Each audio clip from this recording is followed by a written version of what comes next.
जिस देश के लोग स्वतंत्रता की रक्षा के लिए सामर्थ्य और संघर्ष नहीं कर सकते, उनका कोई हक नहीं है कि वह स्वतंत्र रहे। ये शब्द है भारत के प्रतिभावान स्वतंत्रता सेनानियों में से एक, जिन्हें स्वातंत्र्यवीर कहकर भी संबोधित किया जाता है, ऐसे विनायक दामोदर सावरकर के। 28 मई 1883 में इस क्रांति सूर्य का जन्म हुआ था। इस मौके पर महाराष्ट्र टीवी 24 की ओर से ये खास पेशकश। स्वातंत्र्यवीर सावरकर भारत के स्वतंत्रता संग्राम के एक प्रमुख नेता और विचारक थे। उनका जन्म महाराष्ट्र के नासिक में स्थित भागुर गांव में 1883 में हुआ था। उनका जन्म नाम विनायक दामोदर सावरकर था।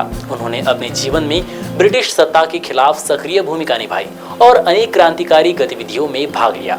सावरकर ने आजादी के लिए नैतिक और राजनीतिक जागरूकता फैलाने में महत्वपूर्ण भूमिका निभाई। उन्होंने भारतीय संस्कृति और इतिहास के प्रति गहरा प्रेम व्यक्त किया और भारत को एक शक्तिशाली राष्ट्र बनाने के लिए समर्पितता के काम किए। उनके विचारों में राष्ट्रीय एकता, स्वतंत्रता और सामाजिक न्याय की मूलभूत तत्व थे। उनका सामाजिक और राजनीतिक दर्शन हिंदुत्व था, जो भारतीय संस्कृति, इतिहास और सभ्यता की मूल भावनाओं को उज्जवल करता था। वे भारत की आजादी के लिए सक्रिय रूप से काम कर रहे थे और क्रांतिकारी आंदोलन में प्रमुख भूमिका में थे।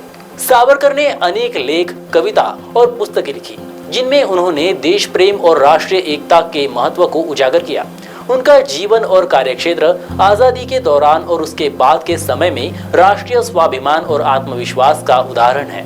अंत में सावरकर को 1966 में दुनिया से अलविदा कहना पड़ा, लेकिन उनका योगदान और उनके विचारों का प्रभाव आज भी हमारे देश के सामाजिक और राजनीतिक जीवन में महसूस किया जाता है। उनका स्मरण भारत के स्वतंत्रता संग्राम में हमेशा अमर रहेगा। महाराष्ट्र टीवी 24 की स्पेशल रिपोर्ट में फिलहाल इतना ही। खबरों का सिलसिला यूं ही चलता रहेगा। आप देखते रहिए महाराष्ट्र टीवी 24। नमस्कार।